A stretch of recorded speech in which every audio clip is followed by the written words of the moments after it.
Kevät. Vuoden aika, jolloin valoisuus lisääntyy ja luonto herää talven jälkeisestä unestaan, on saapunut jälleen kerran.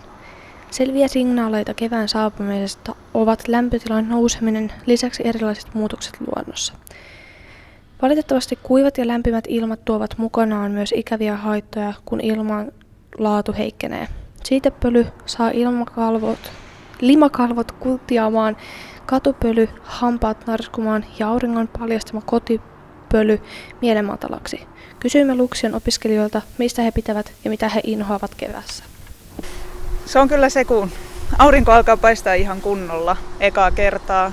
Varmaan kun kaamos masennus lähtee siinä. Okei. Entäs mistä sinä et tykkää keväästä? No ehkä se on se siitepöly. Kun on astma, niin ei ole yhtään kivaa.